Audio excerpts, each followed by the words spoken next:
Continue ചെയ്യാം അല്ലേ? അപ്പൊ നമ്മള് എന്താണ് admission procedures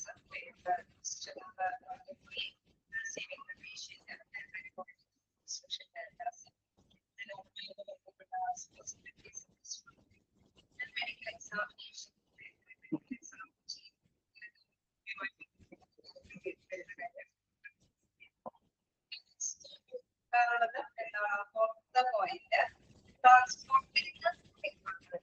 Transporting the client. Transporting the client to IPD.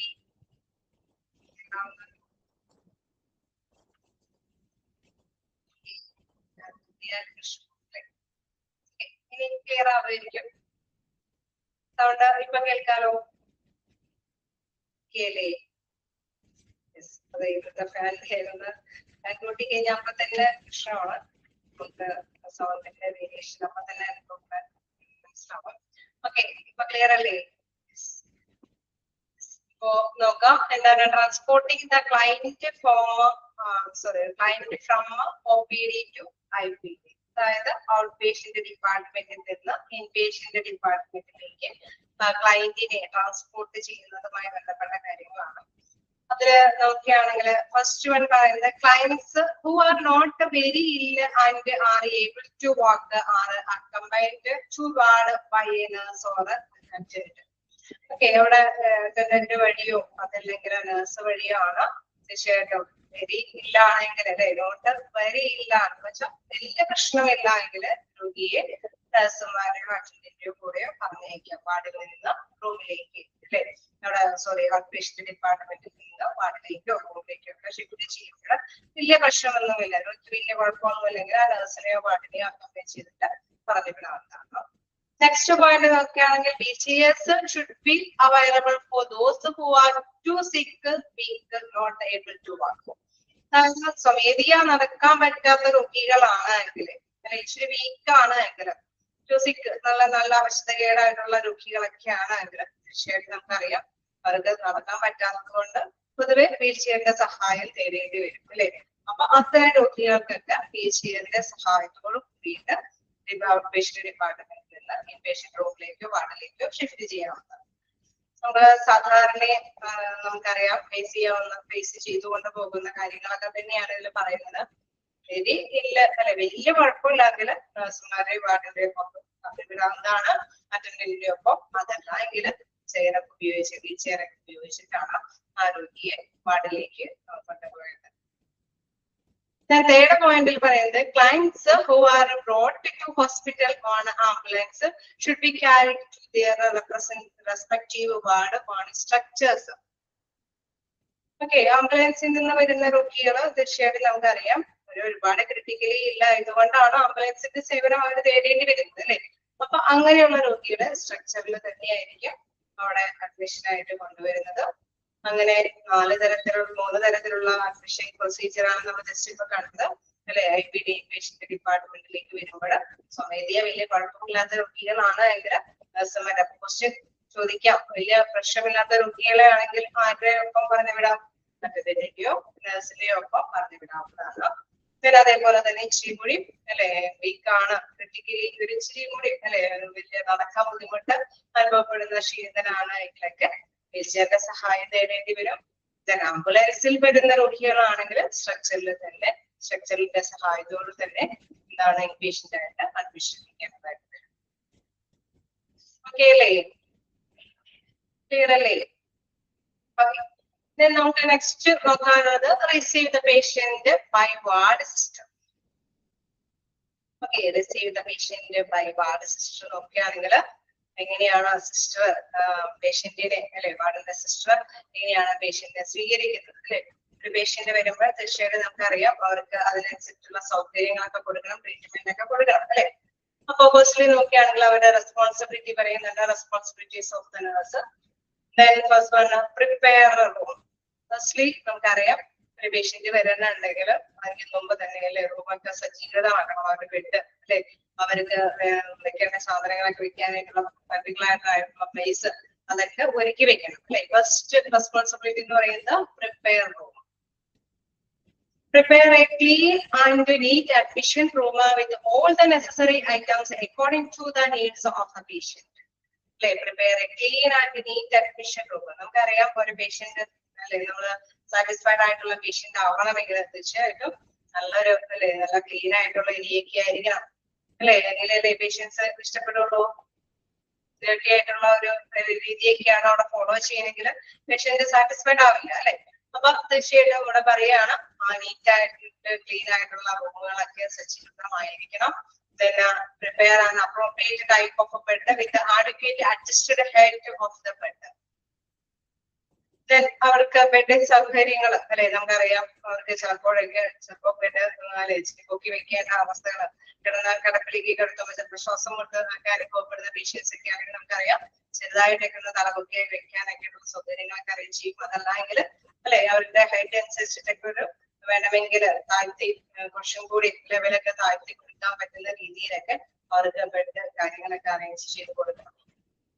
Okay, അതായത് പേഷ്യന്റിന് എങ്ങനെയാണോ കംഫർട്ടബിൾ ആവുന്നത് അതിനനുസരിച്ചുള്ള രീതിയിൽ അവരെ സ്വീകരിക്കണം അല്ലെ, അവരെ ബെഡിലേക്ക് അവരെ കൂട്ടിക്കൊണ്ട് വരണം. അതിനനുസരിച്ചിട്ട് തന്നെ അവർ കംഫർട്ടബിൾ ആയ രീതിയിൽ തന്നെ അത് സജ്ജീകൃതമാക്കി കൊടുക്കണം. ഓക്കെ, നെക്സ്റ്റ് നോക്കുകയാണെങ്കിൽ ഐഡന്റിഫൈ സെൽഫ്. ഓക്കെ, നമുക്കറിയാം അവിടെ പേഷ്യൻസിന് വരുമ്പോ തന്നെ ഭയങ്കര അല്ലെ, നമുക്കറിയാം ഏതായാലും പേഷ്യൻസ് വരുമ്പോൾ അവർക്ക് ഒരുപാട് പെയിനും കാര്യങ്ങളൊക്കെ ആയിട്ടുള്ള ഒരു കണ്ടീഷനിലായിരിക്കും വരുന്നത്, അൺവെൽ ആയിട്ടുള്ള കണ്ടീഷനിലാണ് വരുന്നത്.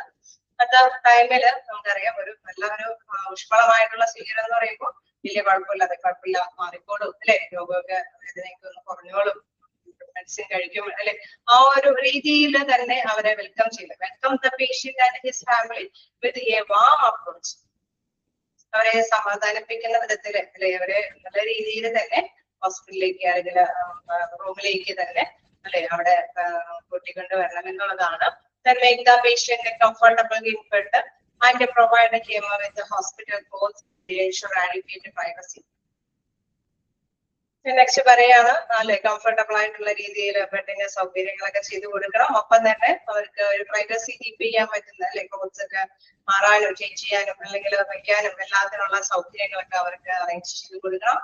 Listen anxiety or fear. Okay, തീർച്ചയായിട്ടും അവർക്ക് ഉത്കണ്ഠാകുലരാണോ പേടിയൊക്കെ തോന്നുന്നുണ്ടെങ്കിലൊക്കെ തീർച്ചയായിട്ടും നമുക്കറിയാം അവിടെ നഴ്സ് അല്ലെ ഒരു സപ്പോർട്ടീവ് ആയിട്ട് തന്നെ അവരോട് പെരുമാറും അല്ലെ, എങ്കിൽ മാത്രമാണ് പേഷ്യന്റ് സാറ്റിസ്ഫൈഡ് ആവുള്ളൂ. ഓക്കെ, അവരോട് അല്ലെ ഉത്കണ്ഠപ്പെടേണ്ട ആവശ്യമൊന്നുമില്ല, ഡോക്ടർക്ക് ടൈമിൽ എത്തിക്കോളും അല്ലെ, എത്രയും പെട്ടെന്നൊക്കെ രോഗം മാറി പോകാനായിട്ട് പറ്റും അല്ലെ. ആ രീതിയിൽ അവരെ സപ്പോർട്ടീവ് ആയിട്ടുള്ള രീതിയിലേക്ക് തന്നെ അവരെ കൈകാര്യം ചെയ്യും. Identify self. ഓക്കെ അല്ലേ, പ്രിപ്പയർ ചെയ്യുക. ഐഡന്റിഫൈ സെൽഫ്, അവർക്ക് അവരെ കുറിച്ച് കൃത്യമായിട്ട് അവർക്ക് ഒരു എന്താ പറയാ അറ്റാച്ച്മെന്റ് ഫീൽ ചെയ്യുന്ന തരത്തിൽ തന്നെ മാറ്റിയെടുക്കും. നെക്സ്റ്റ് നോക്കുകയാണെങ്കിൽ ഓറിയന്റ് പേഷ്യന്റ്. ഓക്കെ, നമുക്കറിയാം ഓറിയന്റ് പേഷ്യന്റ് എന്ന് പറയുമ്പോൾ ഹോസ്പിറ്റലിനെ കുറിച്ചിട്ട് അവയർനെസ് ഒന്നും അവർക്ക് ഉണ്ടാവണമെന്നില്ല അല്ലെ. ഹോസ്പിറ്റലിൽ ഒരു റൂം നമുക്കറിയാം, വലിയ ഹോസ്പിറ്റലൊക്കെ ആണെങ്കിൽ വിവിധ ഡിപ്പാർട്ട്മെന്റുകളൊക്കെ ഉണ്ട്, റൂമുകളൊക്കെ ആണെങ്കിൽ അവർക്ക് എങ്ങനെയാണ് അവിടേക്ക് പോയാൽ തിരിച്ചു വരാനായിട്ടുള്ള റൂട്ട് പോലും അവർക്ക് ചിലപ്പോൾ മൈൻഡിലേക്ക് ഇതിലെ പെട്ടെന്ന് ക്യാച്ച് ചെയ്യാൻ പറ്റിയെന്ന് വരില്ല. തീർച്ചയായിട്ടും അവരെ പരിചയപ്പെടുത്തി കൊടുക്കണം അല്ലെ, എല്ലാ കാര്യങ്ങളെ കുറിച്ചിട്ടും ഒരു ജസ്റ്റ് ഒരു അറിവ് അവർക്ക് പകർന്നു കൊടുക്കണം. Location of nurse station. Okay, ഇപ്പൊ വാർഡിലൊക്കെ ആണെങ്കിൽ എവിടെയാണ് നഴ്സ് സ്റ്റേഷൻ ഒക്കെ സ്ഥിതി ചെയ്യുന്നത് പരിചയപ്പെടുത്തി കൊടുക്കണം. Room of boundaries. ഓക്കെ, ഇതൊക്കെ ഇന്ന രീതിയിൽ അല്ലെ ഇതിന്റെ ആ ഒരു ഡിപ്പാർട്ട്മെന്റിന്റെ കാര്യങ്ങളൊക്കെ ഇതിനുള്ളുണ്ട്, അതിന്റെ കാര്യങ്ങളെ കുറിച്ച് മനസ്സിലാക്കുക. ക്ലോത്ത് സ്റ്റോറേജ്, ഇവിടെയൊക്കെ ക്ലോത്ത്സുകളൊക്കെ ഇതിന്റെ ഷെൽഫും കാര്യങ്ങളൊക്കെ ഉണ്ട്, അതിന്റെ സ്റ്റോറേജ് പ്ലേസ് ഒക്കെ പരിചയപ്പെടുത്തി കൊടുക്കുക. കോൾ ലൈറ്റ്, അതേപോലെ തന്നെ ലൈറ്റ് സൗകര്യം, ബെഡ് കൺട്രോൾസ്, കേസ് വിളിക്കേണ്ട കാര്യങ്ങളൊക്കെ ഉണ്ടെങ്കിൽ അതിന്റെ കാര്യങ്ങള്, ബെഡ് കൺട്രോൾസ്, ബെഡുകൾ അല്ലെ ബെഡ് കുട്ടി മീൻസ് ഒക്കെ താഴ്ചയൊക്കെ ചെയ്യേണ്ടതുണ്ടെങ്കിൽ അതൊക്കെ എങ്ങനെയാണ് ഹാൻഡിൽ ചെയ്യേണ്ടത് നമുക്കറിയാം. അത് അല്ലെ അതിന്റെയൊക്കെ ഒരു പ്രത്യേക ഹാൻഡിൽ കാര്യങ്ങളൊക്കെ ചെയ്തു വരുമ്പോൾ പൊക്കാനും കൂട്ടാനൊക്കെ ആയിട്ട് സൗകര്യം ഉണ്ടാവും. സോ അതൊക്കെ പരിചയപ്പെടുത്തി കൊടുക്കുക. ബെഡ് കൺട്രോൾസ് പറയുമ്പോൾ പോലെ തന്നെ ലൈറ്റ് സ്വിച്ചസ് അല്ലെ മറ്റേ ബാത്റൂമിന്റെയും സൗകര്യങ്ങൾക്കൊക്കെയുള്ള സ്വിച്ചുകളും കാര്യങ്ങളൊക്കെ എ സി ആണെങ്കിൽ അത്തരത്തിലുള്ള കാര്യങ്ങളുടെയൊക്കെ സ്വിച്ചസ് ഒക്കെ പരിചയപ്പെടുത്തി കൊടുക്കുക. ടെലിഫോൺ പോളിസികൾ അല്ലെ തീർച്ചയായിട്ടും ചില ടൈമുകളിലെല്ലാം തന്നെ അവർക്ക് ടെലിഫോൺ എല്ലാ സമയത്തും യൂസ് ചെയ്യേണ്ട സമയങ്ങളൊന്നും ഉണ്ടാവില്ല. അപ്പൊ തീർച്ചയായിട്ടും അതിനെ സംബന്ധിച്ച കാര്യങ്ങളൊക്കെ പരിചയപ്പെടുത്തുക. അതേപോലെ തന്നെ ടി വി കൺട്രോൾസ് നമുക്കറിയാം അല്ലെ എല്ലാം റിമോട്ട് കൺട്രോൾ ഫെസിലിറ്റീസ് അത് എങ്ങനെയൊക്കെയാണ് യൂട്ടിലൈസ് ചെയ്യാനെ കുറിച്ചിട്ട് കാര്യങ്ങൾ മനസ്സിലാക്കി കൊടുക്കുക. മീൽ ടൈംസ് ഭക്ഷണ സമയങ്ങളെ കുറിച്ചിട്ടൊക്കെ പറയുക.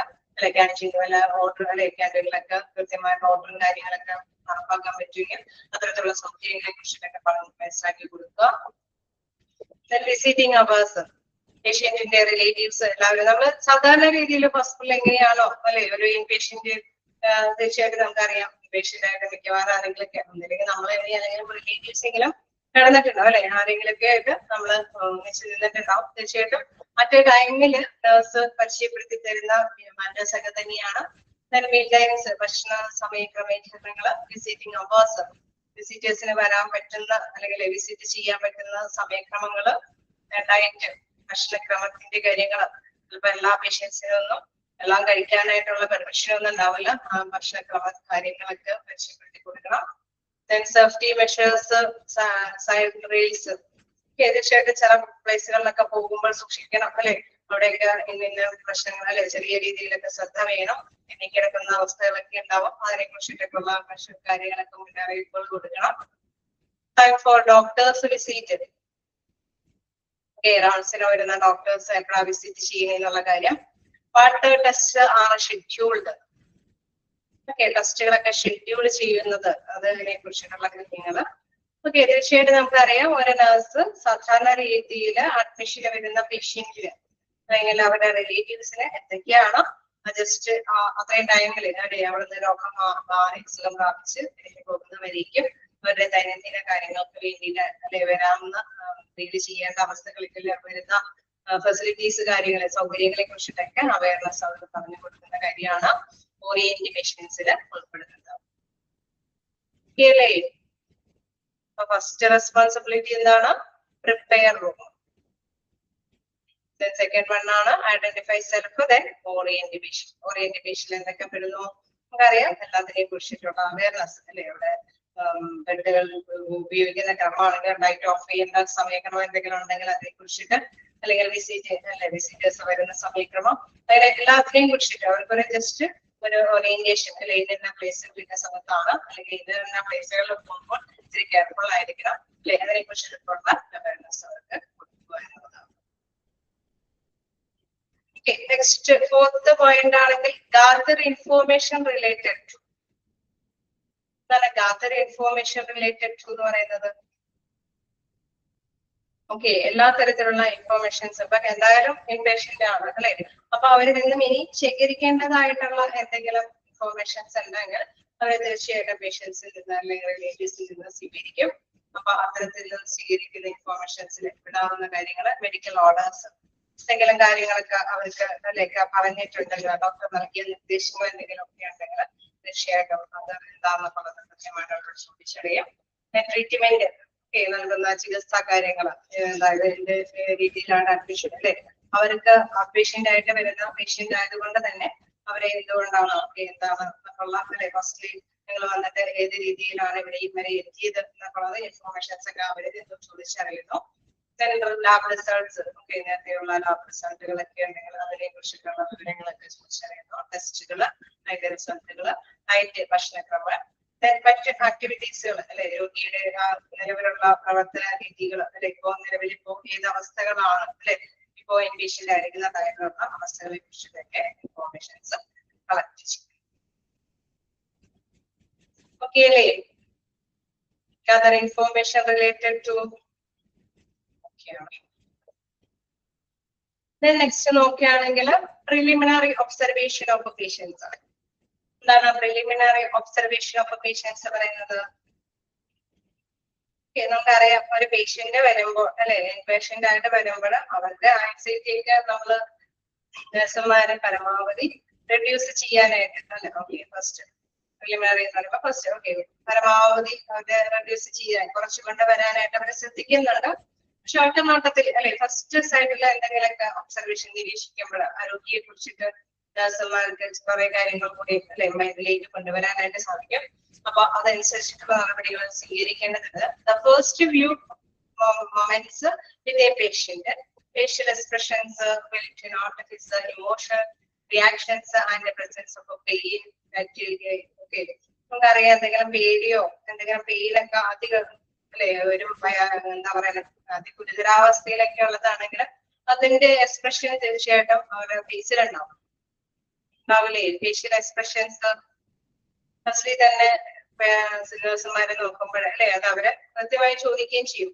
എന്താ വേദന കൂടുതലാണോ അല്ലെ എന്താ ഇങ്ങനെ ഭയങ്കരമായിട്ട് പേടിക്കണം എന്തിനാ എന്നുള്ളത് അവർ ചോദിക്കും. കാരണം അവരെ ആ മുഖഭാവത്തിൽ നിന്ന് മുഖത്തിന്റെ എക്സ്പ്രഷനിൽ നിന്നാണ് അത് തിരിച്ചറിയുന്നത്. First few moments with a patient facial expressions will denote his emotional reactions and presence of pain.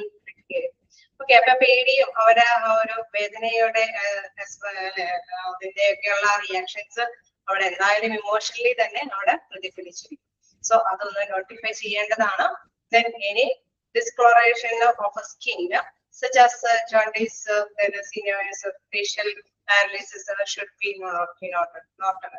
Okay, നമുക്കറിയാം ഫേസിലൊക്കെ എന്തെങ്കിലും കളർ ചേഞ്ചസ് ഉണ്ടെങ്കിലും അല്ലെ എന്തെങ്കിലും കളർ ചേഞ്ചസ് വരാൻ സാധ്യത അല്ലെ ഫസ്റ്റ് നോട്ടത്തിൽ തന്നെ അവർക്ക് ബോധ്യപ്പെടുകയാണെങ്കിൽ അതിനെ കുറിച്ചിട്ടുള്ള വിവരങ്ങൾ തിരക്കണം. അല്ലെ ഏതെങ്കിലും മഞ്ഞപ്പിത്തം എന്തെങ്കിലും പോലെയുള്ള അസുഖങ്ങൾ നിങ്ങൾക്കുണ്ടോ അതൊക്കെ തീർച്ചയായിട്ടും നഴ്സുമാരൊന്ന് ജസ്റ്റ് ഐഡന്റിഫൈ ചെയ്യേണ്ടതുണ്ട്. അതേപോലെ തന്നെ സൈനോസിസ്, അതായത് രക്തത്തിലെ ഓക്സിജന്റെ അളവ് അതായത് കുറയുന്നതനുസരിച്ചിട്ട് ചർമ്മത്തിലുണ്ടാകുന്ന ആ ഒരു വേരിയേഷൻ ആണ്. തീർച്ചയായിട്ടും കുറച്ചും കൂടി അല്ലെ രക്തവുമായി ബന്ധപ്പെട്ടൊക്കെ നല്ല ട്രീറ്റ്മെന്റ് ഒക്കെ നടത്തേണ്ട ഒരു അവസ്ഥയാണ്. ആ ഒരു ചർമ്മത്തിൽ വരുന്ന വേരിയേഷൻസ് അല്ലെ നിറത്തിൽ വരുന്ന വേരിയേഷൻസ് മനസ്സിലാക്കി അപ്പൊ അങ്ങനെ എന്തെങ്കിലുമൊക്കെ മാറ്റങ്ങൾ ഫസ്റ്റ് സൈറ്റിൽ തന്നെ തോന്നുന്നുണ്ടെങ്കിൽ അതിനെ കുറിച്ചിട്ടുള്ള വിവരങ്ങളെല്ലാം നോട്ട് ചെയ്യേണ്ടതാണ്. സോ അവിടെ പറയാണ് any discolouration of skin such as jaundice, cyanosis, facial paralysis അല്ലെ നമുക്കറിയാം ഭയങ്കര ക്ഷീണമായിട്ട് തോന്നുന്ന അവസ്ഥകളൊക്കെ എന്തെങ്കിലും ഉണ്ടെങ്കിൽ അല്ലെ നമ്മൾ പറയും ഭയങ്കര ടയേർഡാണോ അനക്കം വരുന്നുണ്ടോ. കാരണം അവരുടെ ആ ഒരു ഫസ്റ്റ് ഇംപ്രഷനിൽ തന്നെ അത് മനസ്സിലാക്കാം. പേടി എന്ന് പറയുന്ന പെയിന്റെ ആ ഒരു ബുദ്ധിമുട്ട് എന്ന് പറയുന്ന മാതിരി തന്നെ അതിനപ്പുറം ഇങ്ങനെയുള്ള സിംറ്റംസ് അല്ലെ എന്തെങ്കിലുമൊക്കെ സിംറ്റംസുകൾ ഉണ്ടെങ്കിൽ അത് ശ്രദ്ധയിൽപ്പെടുത്തേണ്ടതാണ്. സോ അത് ജസ്റ്റ് നോട്ട് ചെയ്യേണ്ടതാണ്. ജസ്റ്റ് അപ്പൊ നമ്മൾ മനസ്സിലാക്കുക first few moments with a patient facial expression emotional ആയിട്ടുള്ള പെയിന്റെ അല്ലെങ്കിൽ പേടിയിലെ അങ്ങനെയുള്ള എക്സ്പ്രഷൻസ് ഒക്കെ ഉണ്ടോ എന്ന് നോട്ടിഫൈ ചെയ്യണം. then അതേപോലെ തന്നെ എന്തെങ്കിലും കളർ ചേഞ്ചസ് അല്ലെ അതൊക്കെ ഉണ്ടോ എന്നുള്ളത് ജസ്റ്റ് ഒന്ന് ഐഡന്റിഫൈ ചെയ്യേണ്ടതാണ്. ഓക്കെ അല്ലേ, പത്ത് പോയിന്റ് ഒക്കെയാണോ? അപ്പൊ നമ്മള് ജസ്റ്റ് ഓരോ പോയിന്റ്സുകൾ കവർ ചെയ്ത് പോവുകയാണ്. അപ്പൊ ഹെഡിങ്സ് വെച്ച് തന്നെ മനസ്സിലാക്കി പോവുക. റെസ്പോൺസിബിലിറ്റീസിന് ഫസ്റ്റ് പറയുന്നത് prepare room, then second one പറയുന്നത് identify self, then third one orient the patient, then fourth one പറയുന്നത് gather information related to patientൽ നിന്ന് കുറച്ചും കൂടി വിവരങ്ങൾ ചോദിച്ചറിയുന്നു. then preliminary observation തന്നെ ഇതെല്ലാം നമുക്കറിയാം ഒറ്റ മൊമെന്റിൽ തന്നെ എല്ലാം ചെയ്ത് പോകുന്നുണ്ടാവും അല്ലെ. റൂമിനെ കുറിച്ച് റൂം പ്രിപ്പയർ ചെയ്യുന്നുണ്ടാവും, റൂമിനെ കുറിച്ച് പരിചയപ്പെടുത്തി കൊടുക്കുന്നുണ്ടാവും, അതിനോടൊപ്പം തന്നെ അവർ ഒബ്സർവേഷൻ നടത്തി പോകുന്നുണ്ടാവും, അതേപോലെ തന്നെ ഇൻഫോർമേഷൻസ് ഗ്യാദർ ചെയ്യുന്നുണ്ടാവും അല്ലെ, വിവരങ്ങളൊക്കെ ശേഖരിക്കുന്നുണ്ടാവും. എല്ലാം തന്നെ നമ്മൾ അല്ലെ പേഷ്യന്റ് ആവുമ്പോൾ അറിയുന്ന കാര്യങ്ങളൊക്കെ തന്നെയാണ്. നെക്സ്റ്റ് ഇതിലേക്ക് പോവുകയാണെങ്കിൽ ചാർട്ടിംഗ് ആണ്. എന്താണ് ചാർട്ടിങ്ങിൽ പറയുന്നത് നോക്കാം. Record all the basic information in the patients record. Okay, നമ്മളിപ്പോ കണ്ട കാര്യങ്ങളെല്ലാം അല്ലെ അവർക്ക് ഒരു പെയിൻ പറയുന്നുണ്ടായിരുന്നു അല്ലെ, അവർക്ക് ഒരു തലകറക്കത്തിന്റെ ക്ഷീണം കാണിക്കുന്നുണ്ട്, അങ്ങനെയൊക്കെ എന്തെങ്കിലും അല്ലെ ഇൻഫോർമേഷൻസ് എന്തെങ്കിലും നോട്ടിഫൈ ചെയ്യുന്നുണ്ടെങ്കിൽ എല്ലാം തന്നെ അല്ലെ അവരുടെ മൊത്തത്തിലുള്ള ഇൻഫോർമേഷൻസ് എല്ലാം തന്നെ റെക്കോർഡ് ചെയ്യണം. Clearly mention admission date, time, patient's detail, complaints of the client, any allergies and patient's mental status. Okay, clearly mention ചെയ്യേണ്ട കാര്യങ്ങൾ എന്തൊക്കെയാണ് അല്ലെ, ഏത് ഡേറ്റ് ആണോ അഡ്മിഷൻ എടുത്തിരിക്കുന്നത് അതിന്റെ സമയവും പേഷ്യന്റിന്റേതായ എല്ലാ ഹിസ്റ്ററീസും അല്ലെ എല്ലാ ഡീറ്റെയിൽസുകളും അവിടെ രേഖപ്പെടുത്തണം. കംപ്ലൈൻസ് ഓഫ് ക്ലയന്റ്, അതായത് പേഷ്യന്റിന്റെ എന്താണ് ബുദ്ധിമുട്ട്, ക്ലയന്റ് ബുദ്ധിമുട്ടമായിട്ടാണ് ഇപ്പോൾ ഉള്ളത്, അതുമായി ബന്ധപ്പെട്ട എന്തെങ്കിലും അലർജിയൊക്കെ ഉണ്ടോ, മെഡിസിൻ ഒക്കെ കഴിക്കുമ്പോൾ എന്തെങ്കിലും അലർജിയൊക്കെ അനുഭവപ്പെടുന്നുണ്ടെങ്കിൽ അതിനെ കുറിച്ചിട്ടുള്ള വിവരങ്ങൾ, അതിന്റെ പേഷ്യൻസ് മെന്റൽ സ്റ്റാറ്റസ്. അപ്പൊ നമുക്കറിയാം ഇൻഫോർമേഷൻസ് കളക്ട് ചെയ്യുന്നതോടൊപ്പം തന്നെ അവരെ കുറിച്ചിട്ടുള്ള അത്യാവശ്യം ഡീറ്റെയിൽസ് അറിയാൻ പറ്റും അല്ലെ. ഭയങ്കര പേടിയാണ് അല്ലെങ്കിൽ അവർ ചോദിക്കുന്ന അനുസരിച്ചുള്ള മറുപടി എല്ലാം പറയണമെങ്കിലൊക്കെ അതനുസരിച്ചിട്ടുള്ള ഇൻഫോർമേഷൻസ് രേഖപ്പെടുത്തണം. ഓക്കെ, ക്ലിയർ അല്ലേ? വീണ്ടും നോക്കുകയാണെങ്കിൽ record in admission register, treatment book, report book, medical legal case, MLC register, update ward sense and nurses notes. Okay, നമുക്കറിയാം റെക്കോർഡ് അഡ്മിഷൻ രജിസ്റ്റർ അല്ലെ, അവിടെ അഡ്മിഷൻ രജിസ്റ്റർ ഒക്കെ അപ്പോൾ തന്നെ റെക്കോർഡ് ചെയ്യുന്ന ട്രീറ്റ്മെന്റ് ബുക്കുകൾ, അതുമായി ബന്ധപ്പെട്ട അല്ലെ ഒരു പേഷ്യന്റ് ആവുമ്പോൾ അതുമായി ബന്ധപ്പെട്ടുള്ള എല്ലാ കാര്യങ്ങളും സ്റ്റാർട്ടിങ് മുതൽ തന്നെ അത് കാര്യങ്ങളൊക്കെ സ്റ്റാർട്ട് ചെയ്യുന്നു. റിപ്പോർട്ട് ബുക്കുകൾ, മെഡിക്കൽ ലീഗൽ കേസ് ഒക്കെ ആണെങ്കിൽ നമുക്കറിയാം അപ്ഡേഷൻ ആയിട്ട് തന്നെ ആ നഴ്സുമാരെ അല്ലെ ഇൻചാർജ് ഉള്ള നഴ്സുമാരെയൊക്കെ അപ്ഡേഷൻസ് ഒക്കെ അറിയിക്കണം. ഓക്കെ, മെഡിക്കൽ ലീഗൽ കേസ് ഒക്കെ എന്തായിരിക്കും മെഡിക്കൽ ലീഗൽ കേസ്? എത്തിക്കൽ എന്നുള്ള പേപ്പറൊക്കെ നിങ്ങൾക്ക് പഠിക്കാനുണ്ട്, അതിൽ കുറച്ച് ഡീറ്റെയിൽ ആയിട്ട് തന്നെ പഠിക്കുന്നുണ്ട്. കേസ് ആക്സിഡന്റൽ കേസ് അല്ലെ അല്ലെങ്കിൽ സൂയിസൈഡ് കേസ് ഒക്കെ ആണെങ്കിൽ നമുക്കറിയാം അതൊരു ക്രിട്ടിക്കൽ. ഓക്കെ, ക്രിട്ടിക്കൽ മാത്രമല്ല ഒരു ചെറിയ രീതിയിലുള്ള ലീഗൽ ഇഷ്യൂ വരാൻ സാധ്യതയുള്ള കേസുകളൊക്കെയാണ്. അതായത് നിയമപരമായിട്ട് ചിലപ്പോ അല്ലെ അതായത് നിയമപരമായിട്ട് തന്നെ ഫോളോ അപ്പ് എടുക്കേണ്ട കേസുകളായിരിക്കും.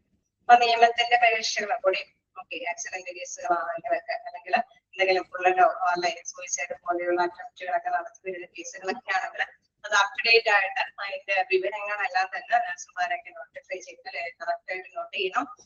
വരുന്ന ടൈമിൽ ഉണ്ടാകുന്ന മാറ്റേഴ്സ് എന്തൊക്കെയാണ് അല്ലെ സിംറ്റംസ് കാര്യങ്ങളെല്ലാം തന്നെ അവിടെ രേഖപ്പെടുത്തി തന്നെ പോകേണ്ടതാണ്.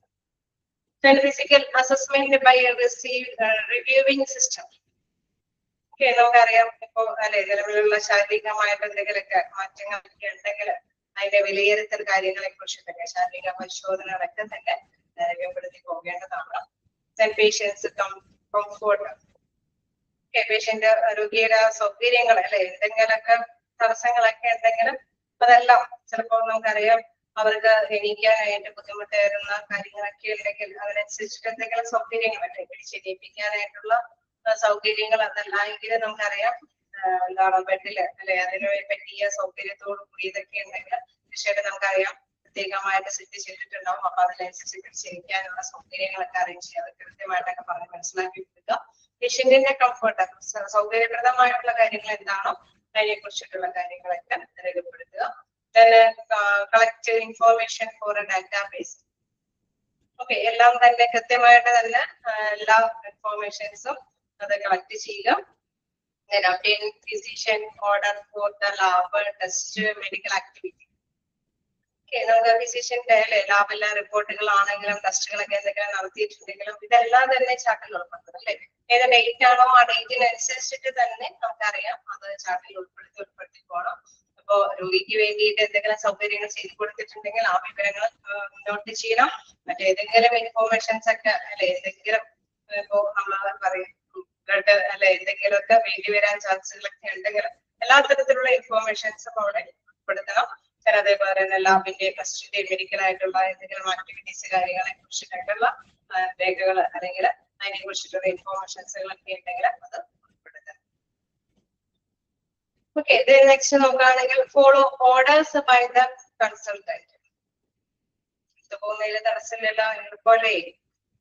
വായിച്ചു നോക്കേണ്ടതുണ്ടോ?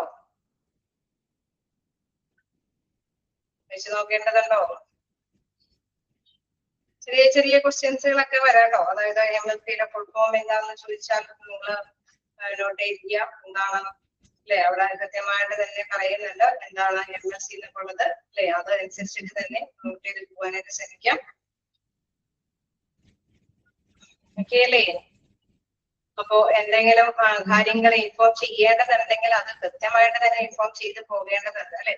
ഇപ്പോ അതില് ക്വസ്റ്റ്യൻസുകളൊക്കെ വരുന്നത് സിമ്പിൾ ആയിട്ടുള്ള രീതിയിലൊക്കെ തന്നെയാണ് ക്വസ്റ്റ്യൻസുകൾ. മോക്ക് ടെസ്റ്റുകൾ നിങ്ങൾക്ക് അറ്റൻഡ് ചെയ്യാൻ പറ്റാറില്ലേ? ഈസി അല്ലേ? എളുപ്പമല്ലേ?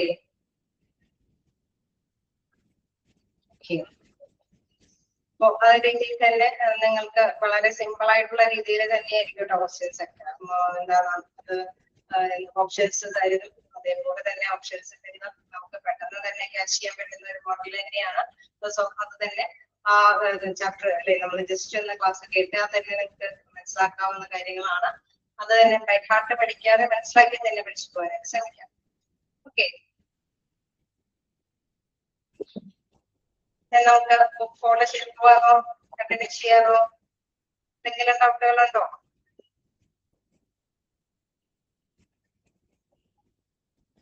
എന്തെങ്കിലും ഡൗട്ടുകളുണ്ടോ? ഓക്കെ അല്ലേ? അടുത്ത ഭാഗത്തേക്ക് പോകാം. എന്താണ് അടുത്ത ഭാഗത്ത് പറയുന്നത്? നെക്സ്റ്റ് പറയുന്നത് follow orders by the consultant. Okay, if any tests are prescribed by the doctor, the nurse must make arrangements to carry out. Okay, എന്തെങ്കിലും ഡോക്ടർ നിർദ്ദേശിക്കുന്നുണ്ടെങ്കിൽ തീർച്ചയായിട്ടും ഡോക്ടർ പരിശോധനകൾക്ക് വിധേയമാക്കും. അപ്പോ അല്ലെങ്കിൽ നേരത്തെ കുട്ടികളിപ്പോ ചിലപ്പോൾ പെട്ടെന്ന് പെയിനും കാര്യങ്ങളൊക്കെ ഉണ്ട് എന്നുള്ളത് ഡോക്ടറിനെ ഇൻഫോം ചെയ്താലും ഡോക്ടർ നിർദ്ദേശിക്കും അല്ലെ, നിങ്ങൾ ഇന്ന മെഡിസിൻ ഒന്ന് സ്റ്റാർട്ട് ചെയ്തു പോകും അല്ലെ. അപ്പൊ എന്താണെങ്കിലും ഡോക്ടർ പ്രിസ്ക്രൈബ് ചെയ്ത് എന്താണോ അതനുസരിച്ചുള്ള അറേഞ്ച്മെന്റ്സ് മസ്റ്റായിട്ടും നഴ്സുമാരെ കൈകാര്യം ചെയ്യണം. carry out the procedure prescribed by the doctor. അവിടെ ഡോക്ടർ നിർദ്ദേശിക്കുന്ന പ്രകാരം തന്നെയുള്ള കാര്യങ്ങൾക്കുള്ള അല്ലെ ആ പ്രാധാന്യത്തിനനുസരിച്ചിട്ട് തന്നെ നഴ്സുമാരെ അതിന്റെ പ്രിപ്പറേഷൻസ് ഒക്കെ എടുത്ത് ആരോഗ്യ കൈകാര്യം ചെയ്യേണ്ടതാണ്. നെക്സ്റ്റ് ഇൻ കേസ് ടെസ്റ്റുകൾ എന്തെങ്കിലും പറയുന്നുണ്ടെങ്കിൽ അതനുസരിച്ചിട്ടുള്ള അറേഞ്ച്മെന്റ്സ് അവിടെ ചെയ്യണം അല്ലെ. Any test are prescribed by doctors nurse must make arrangements to carry out. എന്തെങ്കിലും ടെസ്റ്റ് പറയുന്നുണ്ടെങ്കിൽ അതിനനുസരിച്ചുള്ള അറേഞ്ച്മെന്റ്സ് അത് ചെയ്യണം. Carry out the procedure prescribed by the doctors. Okay, അത് നിർദ്ദേശിക്കുന്നത് അനുസരിച്ചിട്ട് തന്നെയുള്ള രീതിയിലായിരിക്കണം അതിനുള്ള അറേഞ്ച്മെന്റ്സ് കൈകാര്യം ചെയ്യണം. Then care of valuable and clothing. Next പറയുന്നത് care of valuable and clothing ആണ്. If a patient is wearing a hospital dress, the patient's clothes should be handed over to relatives. ചില ടെസ്റ്റ് എന്തെങ്കിലും സ്കാനിങ്ങോ എന്തെങ്കിലും മറ്റെന്തെങ്കിലും കാര്യങ്ങൾ തിയേറ്ററിലൊക്കെ വെക്കേണ്ടതുണ്ടെങ്കിൽ തീർച്ചയായിട്ടും നമുക്കറിയാം ഹോസ്പിറ്റൽ ഡ്രസ്സുകൾ ധരിക്കേണ്ടതായിട്ട് വരും. അപ്പോ അവരുടെ അല്ലെ പേഷ്യന്റിന്റെ ക്ലോത്ത്സ് ഒക്കെ റിലേറ്റീവിന് കൈമാറേണ്ടതായിട്ട് വരും. In case of absence of relatives, clothing is numbered, labeled, and kept in a store until such time it is handed over to relatives. Okay, നമുക്കറിയാം ഇൻ കേസ് ആരെങ്കിലും റിലേറ്റീവ്സ് ആരും ഇല്ല എങ്കിൽ എന്താണ് അവരുടെ അബ്സെൻസ് ആണ് എങ്കിൽ തീർച്ചയായിട്ടും ഇവരെ അക്കൗണ്ട്സും മറ്റു കാര്യങ്ങളെല്ലാം തന്നെ കൃത്യമായിട്ട് ലേബൽ ചെയ്ത് അല്ലെ എന്താണ് എത്ര എണ്ണം ഉണ്ടാക്കുന്നത് നോട്ട് ചെയ്തിട്ട് നല്ല രീതിയിൽ തന്നെ അത് സൂക്ഷിക്കണം അല്ലെ. അതിന്റെ store until such time it is hand over to relatives. Case relatives വരാൻ താമസിക്കുക എന്തെങ്കിലുമൊക്കെ ആണെങ്കിൽ റിലേറ്റീവ്സ് വരുന്നവരേക്കും അവിടെ അത് സൂക്ഷിക്കണം. Then encourage the client to send jewelry, money and other valuables such as watches to home with the relatives. തീർച്ചയായിട്ടും ക്ലയന്റിന് വിലപിടിപ്പുള്ള സാധനങ്ങളൊക്കെ എന്തെങ്കിലും ഉണ്ടെങ്കിൽ തീർച്ചയായിട്ടും വീടുകളിലേക്ക് തന്നെ കൊണ്ടുപോകാൻ റിലേറ്റീവ്സിനോട് ആവശ്യപ്പെടാം. Make him understand if he keeps something with himself, it is at his own risk. In case relatives കൊണ്ടുപോകാതിരിക്കുകയോ എന്തെങ്കിലുമൊക്കെ ചെയ്താൽ അത് അവരുടെ സ്വന്തം റിസ്കിലാണ് ഇരിക്കണേ എന്നുള്ള കാര്യം അവരെ ബോധ്യപ്പെടുത്തുക. ഓക്കെ, അപ്പൊ ഇത്തരത്തിലുള്ള കാര്യങ്ങൾ കൂടി ഇൻഫോർമേഷൻസ് അവിടെ കൃത്യമായിട്ട് കൈകാര്യം ചെയ്യേണ്ടതുണ്ട്. അതായത് തീർച്ചയായിട്ടും നമുക്കറിയാം നല്ല പ്രൊസീജിയേഴ്സ് നല്ല നടപടിക്രമങ്ങളിലൂടെ മാത്രം പോയാലാണ് പ്രശ്നങ്ങളൊന്നും ഇല്ലാതെ ഹോസ്പിറ്റലിൽ മുന്നോട്ട് പോകാനായിട്ട് സാധിക്കുന്നത് അല്ലെ. അല്ലെങ്കിൽ എവിടെയെങ്കിലൊക്കെ എന്തെങ്കിലും കോൺഫ്ലിക്ട്സുകൾ വരാം, തർക്കങ്ങൾ വരാം അല്ലെ. അപ്പൊ ഈ തർക്കങ്ങളൊന്നും വരാതിരിക്കാനായിട്ട് ഒരു സ്ട്രക്ചർ ഉണ്ട്. ആ സ്ട്രക്ചർ അനുസരിച്ചിട്ട് തന്നെ ആണ് ഇവിടുത്തെ കാര്യങ്ങളൊക്കെ അറേഞ്ച് ചെയ്ത് പോകുന്നത്. ഇവിടെ എന്താണ് അവിടെ പ്രോത്സാഹമായിട്ടുള്ള കാര്യങ്ങൾ അല്ലെങ്കിൽ അവരെ ഹോസ്പിറ്റലിലെ ഏതെങ്കിലും പറഞ്ഞ തിയേറ്ററിൽ ഒക്കെ കയറ്റേണ്ട അവസ്ഥകളൊക്കെ വരികയാണെങ്കിൽ തീർച്ചയായിട്ടും അവരുടെ അല്ലെ കോഴ്സും കാര്യങ്ങളൊക്കെ എങ്ങനെയാണ് കീപ്പ് ചെയ്യുന്നത് അല്ലെ അതേത് രീതിയിലാണെന്നുള്ള കാര്യമാണ് ഇവിടെ ഓക്കെ. ചോദ്യങ്ങളാണെങ്കിലും ഇൻ കേസ് വാല്യുബിൾ തിങ്സ് അത് കൊണ്ടുപോയ ഇൻഫോർമേഷൻസ് കൊടുക്കേണ്ടതുണ്ടോ അല്ലെങ്കിൽ വളരെ സിമ്പിൾ ആയിട്ടുള്ള രീതിയിലൊക്കെ തന്നെയാണ് ചോദിച്ചു കാണാം അല്ലെ. ഇൻ കേസ് റിലേറ്റീവ്സ് വരുന്നത് വരെയും എങ്ങനെയാണ് അത് സൂക്ഷിക്കേണ്ടത്, ലേബൽ നമ്പർ ഇട്ട് നമ്മൾ സൂക്ഷിക്കേണ്ടതുണ്ട്. അല്ലെങ്കിൽ കേസ് ഡോക്ടേഴ്സ് ടെസ്റ്റുകൾ നിർദ്ദേശിക്കുകയാണെങ്കിൽ എന്താണ് ചെയ്യേണ്ടത്, നഴ്സുമാരെ കൃത്യമായിട്ട് തന്നെ അത് അറേഞ്ച്മെന്റ്സ് ചെയ്യേണ്ടതുണ്ട് അല്ലെ. വളരെ സിമ്പിൾ ആയിട്ടുള്ള രീതിയിലൊക്കെയുള്ള ക്വസ്റ്റ്യൻസ് ഒക്കെയാണ് ചോദിച്ചു കാണുന്നത്. പ്രിലിമിനറി ഒബ്സർവേഷനിൽ എന്തൊക്കെ സ്കിൻ ചേഞ്ചസ് വരാൻ സാധ്യതയുണ്ട് അല്ലെ, ജോണ്ടീസ്, സൈനസ്, ഫേഷ്യൽ പാരലിസിസ് അങ്ങനെയൊക്കെയുള്ള കാര്യങ്ങൾ ശ്രദ്ധയിൽപ്പെടുത്തേണ്ടതുണ്ട്. അങ്ങനെ സിമ്പിൾ ആയിട്ടുള്ള അല്ലെ കാര്യങ്ങളൊക്കെ തന്നെയാണ് ചോദിച്ചു കാണാറ്. In case gather information related ഗാദറിൽ എന്തൊക്കെ ഉൾപ്പെടാവുന്നതാണ് അല്ലെ. ഇൻ കേസ് പ്രിലിമിനറി ഒബ്സർവേഷനിലൊക്കെ ആണെങ്കിൽ എന്താണ് ഫസ്റ്റ്ലി നോട്ട് ചെയ്യേണ്ട കാര്യങ്ങൾ എന്തൊക്കെയാണെന്നുള്ള രീതിയിൽ ചോദിച്ചാലും ഇത്തരത്തിലുള്ള കാര്യങ്ങൾ അല്ലെ, നമുക്കറിയാം ഓപ്ഷനിൽ ഇത്തരത്തിലുള്ള കാര്യങ്ങളൊക്കെ ഉണ്ടെങ്കിൽ ദൃശ്യങ്ങൾ അർത്ഥമാക്കിയിട്ട് പോകാനായിട്ട് ശ്രമിക്കാം. ക്ലിയർ അല്ലേ? എല്ലാം അണ്ടർലൈൻ ചെയ്ത് പോകേണ്ടതില്ലല്ലോ, നിങ്ങൾക്ക് മനസ്സിലായി പോകുന്നില്ലേ അത്യാവശ്യം. റെസ്പോൺസിബിലിറ്റീസിൽ ജസ്റ്റ് ആ പോയിന്റ്സുകൾ ഹെഡിങ് ആണ് ഓർത്ത് വെക്കാം. ഫസ്റ്റില് വരുന്ന കാര്യം എന്താണ്, പ്രിപ്പയർ റൂം ആണെന്നുള്ളത് ഓർത്ത് വെക്കാം.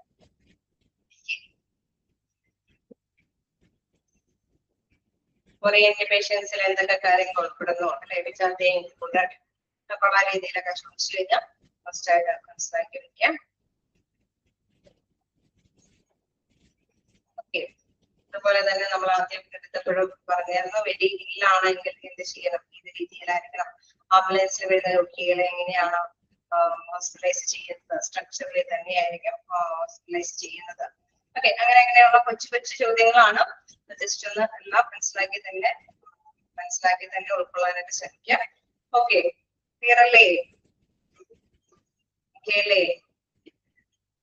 നമുക്ക് നെക്സ്റ്റ് നോക്കാനുള്ളത് ഒരു ചെറിയ ഭാഗം കൂടെ ഉള്ളൂ. കണ്ടിന്യൂ ചെയ്ത് പോവാലോ. നമ്മുടെ ചാപ്റ്റർ ഇന്നത്തോടുകൂടി അവസാനിപ്പിക്കാനോ. ചാപ്റ്റർ ആണ്, ഡിപ്പാർട്ട്മെന്റ് പോലെയുള്ള ഒരു വലിയ ചാപ്റ്റർ ഒന്നല്ല. നമുക്കൊന്നും കൂടി വന്നിട്ട് ഇൻപേഷ്യന്റ് ഒന്നും കൂടി ഒന്ന് റിലീസ് ചെയ്ത് നോക്കാം. അഡ്മിഷൻ ഫോം എമർജൻസി ഡിപ്പാർട്ട്മെന്റ് ആണ് നെക്സ്റ്റ് നമുക്ക് നോക്കാറുള്ളത്. എമർജൻസിക്ക് വരുന്ന രോഗികൾ അല്ലെ, പെട്ടെന്ന് നമ്മൾ പറഞ്ഞു എമർജൻസി ക്രിട്ടിക്കലി ഇല്ലായിട്ട് വരാൻ പറ്റുന്ന രോഗികളുമുണ്ട്. ഈ പറഞ്ഞ പോലെ ഔട്ട് പേഷ്യന്റ് ആയിട്ട് വന്ന രോഗികളെ ചിലപ്പോൾ ഡോക്ടറുടെ നിർദ്ദേശപ്രകാരം ഇൻപേഷ്യന്റ് ആക്കിയിട്ടുണ്ടാവാം. അപ്പൊ എമർജൻസി കേസുകളിൽ വരുന്ന രോഗികളാണെങ്കിൽ നോക്കാം, where they get confirmation that a patient has arrived with an emergency to the hospital campus. So the first thing they do is give a call to ward boys and patient attendants to shift the patient from ambulance to stretcher.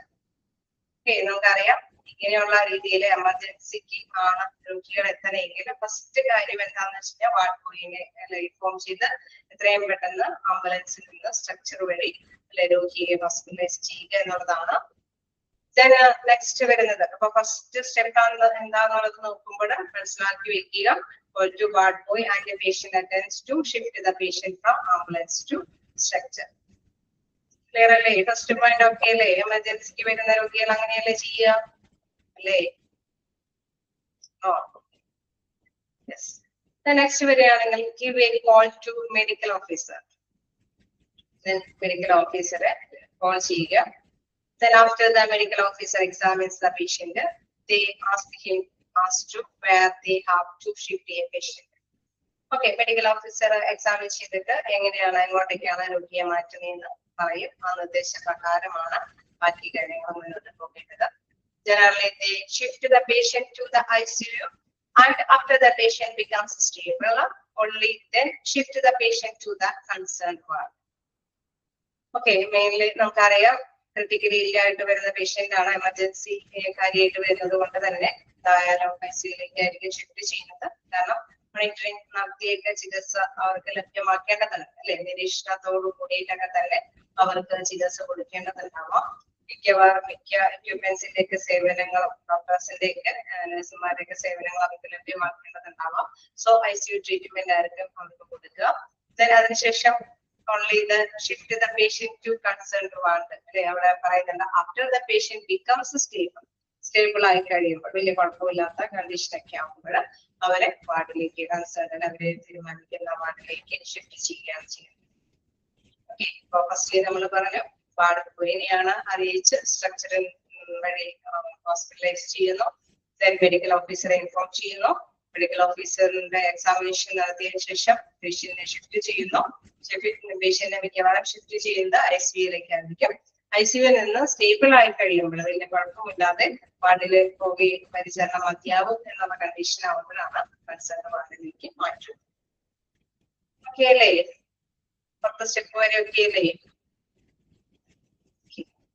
Then നമുക്ക് next നോക്കുകയാണെങ്കിൽ after counselling with the consultants and the permission of the CM, they register patients in the IPD register and in their software. Okay, നമുക്കറിയാം IPDയിലും അതേമാതിരി തന്നെ software നമുക്കറിയാം medical റെക്കോർഡ്സുകളൊക്കെ software ഒക്കെ ആയിട്ടാണ് അത് കൈകാര്യം ചെയ്തു പോകുന്നത്. ഒന്നിച്ച് തന്നെ ഇവരുടെ എല്ലാ തരത്തിലുള്ള പരിശോധനകളും കാര്യങ്ങളൊക്കെ അതിലേക്ക് അപ്ഡേറ്റ് ചെയ്ത് പോകും. Fill the patient's consent form and after telling them the purpose and meaning of the form, it is signed by the patient's relatives. Okay, നമുക്കറിയാം എന്തെങ്കിലും അല്ലെ നമുക്ക് കാര്യങ്ങളൊക്കെ ഉണ്ടെങ്കിൽ അല്ലെ അവർക്ക് എന്തെങ്കിലുമൊക്കെ കാര്യങ്ങളൊക്കെ ചെയ്യേണ്ടതും കൃത്യമായിട്ട് കൈകാര്യങ്ങളൊക്കെ ചെയ്യേണ്ടതുണ്ടെങ്കിൽ നമുക്ക് സൈനും കാര്യങ്ങളൊക്കെ ആവശ്യമുണ്ടെങ്കിൽ തീർച്ചയായിട്ടും റിലേറ്റീവ്സിനെയും കൂടി കോൺടാക്ട് ചെയ്തിട്ടൊക്കെയാണ് കൺസെന്റ് സമ്മതപത്രങ്ങളൊക്കെ കൈകാര്യം ചെയ്തിരിക്കുന്നത്. Send the file of the patient to the corresponding ward where the medical officer has asked the patients to be shifted. Okay, അവരുടെ സമ്മതപത്രത്തോട് കൂടിയിട്ട് തന്നെയാണ് മെഡിക്കൽ ഓഫീസർ ഷിഫ്റ്റ് ചെയ്യുന്നത് അല്ലെ. Send the file patient to the corresponding ward where the medical officer has asked the patient to shift. നമുക്കറിയാം ഇത് ഇങ്ങനെ അല്ലെ ambulance critical emergency ആയിട്ട് വന്ന പേഷ്യന്റ് ആയതുകൊണ്ടാണ് ഇത്തരത്തിലുള്ള നടപടിക്രമങ്ങളൊക്കെ വരുന്നത്. ഇവിടെ മെഡിക്കൽ ഓഫീസറും കൂടി അല്ലെ അവിടെ കൃത്യമായിട്ട് പറയും ഷിഫ്റ്റ് ചെയ്തോ അല്ലെ അവരുടെ സമ്മതപത്രമൊക്കെ ആണെങ്കിൽ തീർച്ചയായിട്ടും നമുക്ക് അതിനനുസരിച്ചിട്ടുള്ള ഷിഫ്റ്റിംഗ് കാര്യങ്ങളൊക്കെ നൽകുന്നു. Then next, confirming that the file of the patient is received by the medical officer of the corresponding ward. Okay, medical officer file കിട്ടിക്കഴിയുമ്പോൾ അത് സ്ഥിരീകരിക്കുന്നു. ഓക്കെ, ക്ലിയർ ആണ്. നിങ്ങൾ അല്ലെ അത് കൃത്യമായിട്ട് തന്നെയാണ് കാര്യങ്ങളൊക്കെ ചെയ്തിരിക്കുന്നത് എന്നുള്ളത് സ്ഥിരീകരിക്കുകയാണ് ചെയ്യുന്നത്. അപ്പൊ അത് ഒരു എമർജൻസി കേസ് ആയതുകൊണ്ടാണ് ഇത്തരത്തിലുള്ള മെഡിക്കൽ ഓഫീസറിനെ കൂടി അവിടെ ഡീൽ ചെയ്തിട്ട് കാര്യങ്ങൾ നടപ്പാക്കി പോകുന്നത്. അവിടെ സൈനിങ് കാര്യങ്ങളൊക്കെ കൺസൈന്റ് ഫോമുകളെല്ലാം റിലേറ്റീവ്സിൽ നിന്നും സ്വീകരിക്കേണ്ടതുണ്ട്. മെഡിക്കൽ ഓഫീസറിന്റെ ഒരു ഇടപെടലും കൂടി അവിടെ ആവശ്യമായിട്ട് വരുന്നത് എമർജൻസി കാര്യമായിട്ടുകൊണ്ടാണ്. അവരെ ICUയിലേക്ക് വരുന്നു. ICUയിൽ നിന്ന് സ്റ്റേബിൾ ആയി കഴിയുമ്പോഴാണ് വാർഡിലേക്ക് പോകുന്നത്. പക്ഷെ ഇത്തരം കാര്യങ്ങളിലെല്ലാം മെഡിക്കൽ ഓഫീസറുടെ ഇടപെടലും കൺസേൺഡ് റിലേറ്റീവ്സിന്റെ സമ്മതപത്രമെല്ലാം ഇതിൽ ഉൾപ്പെടുത്തേണ്ടത് ആവശ്യമായിട്ട് വരും. ക്ലിയർ അല്ലേ? നമ്മളുടെ ചെറിയ ചാപ്റ്റർ ഏതാണ്ട് അവസാനിക്കുകയാണ്. ഓക്കെ, എല്ലാം ഒന്ന് വായിച്ചു നോക്കാം. പേഷ്യന്റ് മൊത്തത്തിൽ ഒന്ന് ജസ്റ്റ് വായിച്ചു നോക്കാം. എന്തെങ്കിലും ഡൗട്ടുള്ള പോയിന്റ്സ് എല്ലാം ചോദിച്ചു പോവാം.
വായിച്ചു നോക്കിയോ? അതില് മെഡിക്കൽ ഓഫീസറിന്റെ ലാസ്റ്റ് എടുത്ത പോയിന്റുകൾ കുറച്ച് കറക്റ്റ് ആയിട്ട് ഫീൽ ചെയ്ത് പോകണം. അതിൽ ഫസ്റ്റ് സ്റ്റെപ്പുകൾ എന്താണ്, സ്റ്റെപ്പ് ബൈ സ്റ്റെപ്പ് എന്തായിട്ടാണ് ചെയ്യുക, മെഡിക്കൽ ഓഫീസർ ഇവിടെ എന്താണ് കാര്യങ്ങൾ എന്നൊക്കെ ഉള്ളത് ചിലപ്പോൾ ചോദിച്ചു കാണാം. സോ ഇവിടെ ഫില്ല് ചെയ്യേണ്ടത് ആരാണ്, fill the patient's consent form and after telling them purpose and the meaning of the form, get it signed by the patient's relatives. ആരാണ് ഈ ഫോം ഒക്കെ ഫില്ല് ചെയ്യുന്നത്, പേഷ്യൻസിന്റെ റിലേറ്റീവ്സ് ആണ്. തീർച്ചയായിട്ടും ഇതിന്റെ പർപ്പസും കാര്യങ്ങളൊക്കെ അവർ ഇൻഫോം ചെയ്തതിനു ശേഷമാണ് ഫില്ലപ്പ് ചെയ്ത് സൈൻ ചെയ്തൊക്കെ മേടിക്കുന്നത്. തീർച്ചയായിട്ടും നമുക്കറിയാം മെഡിക്കൽ ഓഫീസറിന്റെ ഇടപെടലുകൾ ഉള്ളത് കൊണ്ട് തന്നെ send the file of a patient to the corresponding ward where the medical officer asked the patient to be shifted. അവിടെ മെഡിക്കൽ ഓഫീസറിന്റെ കൂടി ഇടപെടലോട് കൂടിയിട്ടാണ് വാർഡിലേക്ക് ഷിഫ്റ്റ് ചെയ്യുന്നത്. ഓക്കെ, ഷിഫ്റ്റ് ചെയ്തിട്ട് അതിനുശേഷം മെഡിക്കൽ ഓഫീസർ സ്ഥിരീകരിക്കുകയാണ് ചെയ്യുന്നത്. ഓക്കെ, അപ്പൊ അത് എമർജൻസി പർപ്പസ് ആയതുകൊണ്ടാണ് ഇത്തരത്തിലുള്ള നടപടിക്രമങ്ങളോട് കൂടിയിട്ട് ഇൻപേഷ്യന്റ് ആയിട്ട് അഡ്മിഷൻ വരും. ഓക്കെ, ക്ലിയർ അല്ലേ? എന്തെങ്കിലും പോയിന്റുള്ള ഡൗട്ട് ഉണ്ടോ? സിമ്പിൾ ആയ ചാപ്റ്റർ അല്ലേ? ഓക്കെ, ഒരു 9th കാര്യങ്ങൾ അല്ലേ, അവിടെ ഇതിന്റെ ഒരു ചെറിയ വ്ലോഗ് ഉണ്ട്. 9 കാര്യങ്ങളാണ് ഇതുമായി ബന്ധപ്പെട്ട് വരുന്നത് അല്ലെ. ഫസ്റ്റ് തുടങ്ങി നമ്മൾ കണ്ടിരുന്നു 30 കാര്യങ്ങളാണ് ഇതുമായി ബന്ധപ്പെട്ട അഡ്മിഷൻ പ്രൊസീജിയറുമായി ബന്ധപ്പെട്ട് വരുന്നത്. അപ്പൊ ഫസ്റ്റ് പ്രൊസീജിയർ, ഫസ്റ്റ് തുടങ്ങിയ പ്രൊസീജിയേഴ്സ് ഒന്ന് ജസ്റ്റ് ഒന്ന് നോട്ട് ചെയ്ത് പിടിക്കുക. അല്ലെങ്കിൽ 6th പ്രൊസീജിയർ എന്താണ്, 7th പ്രൊസീജിയർ എന്താണെന്നുള്ള രീതിയിൽ ചോദിച്ചു കഴിഞ്ഞാൽ കൺഫ്യൂഷൻ ആവരുത്. ജസ്റ്റ് ഫസ്റ്റ് പ്രൊസീജിയർ എന്ന് പറയുന്നത് റിസീവിംഗ് ദ പേഷ്യന്റ് ആണ്. Second record of social data. Third one medical examination OPD. Fourth one എന്ന് പറയുന്നത് transporting of the client from OPD to IPD. Then receive the patient by ward system. Then അതിനുശേഷം നമുക്കറിയാം preliminary observation of patient അല്ലെ. ആ പ്രൊസീജിയേഴ്സിൽ അത് കാര്യങ്ങളൊക്കെ നമ്മൾ മനസ്സിലാക്കി തന്നെ പോവുക. Then charting, then എന്താണ് follow orders by the consultant. Then നേരത്തെ പറഞ്ഞ care of valuable and clothing. ഓരോന്നിലും എന്താണ് മീൻ ചെയ്യുന്നത് എന്നുള്ളത് നിങ്ങൾക്ക് മനസ്സിലാക്കിയാൽ മതി. അതനുസരിച്ച് ആൻസർ ചെയ്യാൻ എളുപ്പമാണ്. സിമ്പിൾ ചാപ്റ്റർ അല്ലേ? ആണോ? സിമ്പിൾ അല്ലേ? ഓക്കെയാണ്. നമുക്ക് നെക്സ്റ്റ് എടുക്കാനുള്ളത് സമയം വേസ്റ്റ് ആക്കണ്ട. നമുക്കൊരു 4 ചാപ്റ്റർ, കുറച്ച് ചാപ്റ്റർ കൂടിയൊക്കെ ഉണ്ട്. അപ്പോ നമുക്ക് നെക്സ്റ്റ് ചാപ്റ്റർ എന്ന് പറയുന്നത് എന്താ പറയാ 6th മൊഡ്യൂളിലുള്ള ചാപ്റ്റർ ആണ്. അതിൽ വലിയ ചാപ്റ്ററും ചെറിയ ചാപ്റ്റേഴ്സ് ഒക്കെ ഉണ്ട്. അപ്പൊ നമുക്ക്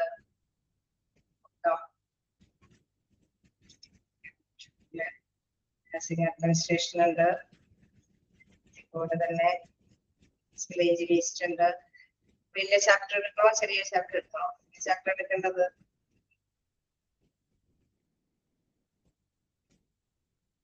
ചാപ്റ്റർ നമുക്ക് സ്റ്റാർട്ട് ചെയ്യുന്നത് വലുത് വേണോ ചെറുത് വേണോ? വിട്ടു തന്നിരിക്കുന്നു. അഡ്മിനിസ്ട്രേഷൻ ഉണ്ട്, വില്ലേജ് വേസ്റ്റ് ഉണ്ട്. എന്തായാലും ഒരു ചെറിയ ചാപ്റ്റർ ആണ് ഉള്ളത്. PSST ഉണ്ട്, ചെറിയ ചാപ്റ്റർ മതി.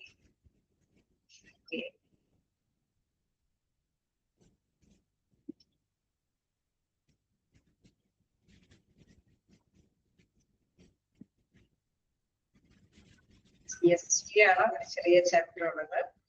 പിന്നെ അഡ്മിനിസ്ട്രേഷൻ ഉണ്ട്, മാനേജ്മെന്റ് ഓഫ് വില്ലേജ് വേസ്റ്റ് ഉണ്ട്, ലേബർ റൂം സർവീസ് ആൻഡ്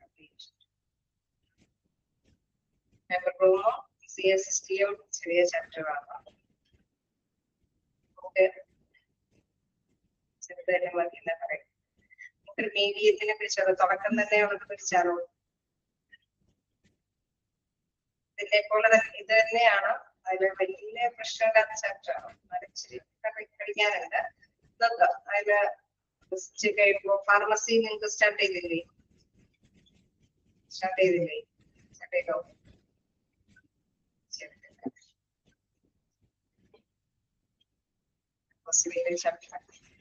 എല്ലാം ഇതില് വരുന്ന ചാപ്റ്റേഴ്സ് ഒക്കെ ഇച്ചിരി വലുതാണ്. അപ്പോ അതിന്റെ ഒരു മീഡിയം അനുഭവ ചാപ്റ്ററാണ് നഴ്സിംഗ് അഡ്മിനിസ്ട്രേഷൻ.